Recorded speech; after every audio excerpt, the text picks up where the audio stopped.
Si l'on a retrouvé des traces de l'occupation humaine dès le néolithique et si ces traces se multiplient à l'époque gallo-romaine avec cette tête d'une divinité gallo-romaine retrouvée sous le sol du presbytère semblant indiquer une antériorité antique à l'église médiévale, le village de Saint-Nazaire pourrait être un des plus anciens villages du Gard du fait de sa position, là, à proximité de la voie antique, la Via Alba, qui menait à Alba, évidemment, la capitale des Helviens, jadis la commune d'Aps, en Ardèche, et est devenue pour des raisons de marketing touristique et culturel Alba la Romaine.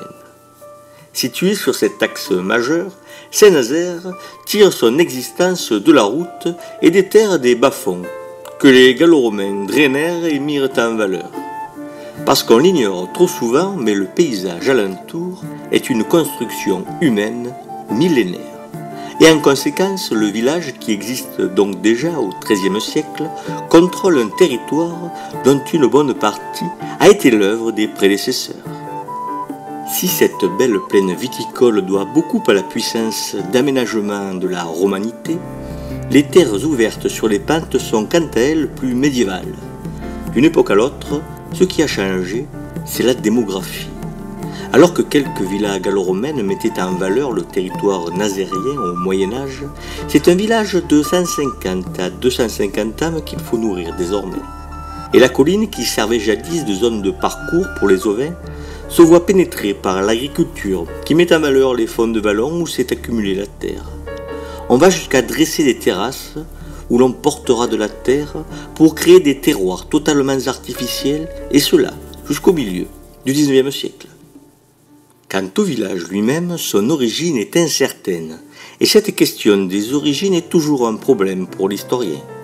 Les coupures franches sont rares, mais la maison seigneuriale atteste de cette existence même, s'il est très difficile de dire quoi que ce soit de ce village au XIIIe siècle.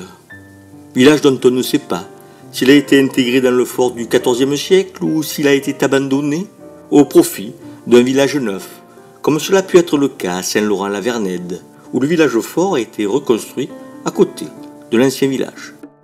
Le fort villageois, apparu dans la seconde moitié du XIVe siècle à l'image de ce qu'il se fait un peu partout dans les alentours et de chaque côté du Rhône, se devine encore dans le tracé des rues. De vieilles photos montrent encore la base d'une de ces 4 tours rondes qui gardaient les murailles. Après avoir subi la guerre de Cent Ans et les pestes des XIVe et XVe siècles, les guerres de religion viendront rappeler aux Nazériens la dureté de la vie.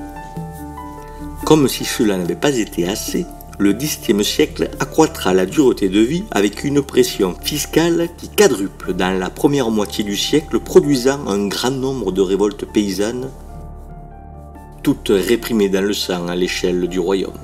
Cependant, Saint-Nazaire est en bord de route, et si le Rhône est souvent préféré pour descendre vers Marseille ou Beaucaire, ou remonter, celle-ci génère tout de même une activité.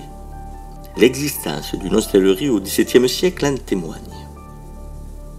Après les calamités climatiques de la fin du XVIIe et du début du XVIIIe siècle, dont l'hiver 1709 restera à jamais dans les annales de l'histoire européenne, avec la seconde moitié du XVIIIe siècle, les travaux routiers, le développement économique, le nombre des habitants augmente à Saint-Nazaire, et cela ne cessera qu'au milieu du siècle suivant, avec le développement de l'industrie et la mise en place du réseau ferroviaire. L'exode rural touche Saint-Nazaire comme tous les villages du pays à partir des années 1860. L'étiage de population est atteint en 1926, date à laquelle la population française se répartit à peu près également entre citadins et ruraux. Le premier plan quinquennal d'investissement nucléaire lancé en 1951 par le secrétaire d'État Félix Gaillard aboutit en 1956 à la construction du site de production de plutonium de Marcoule à quelques kilomètres de Saint-Nazaire.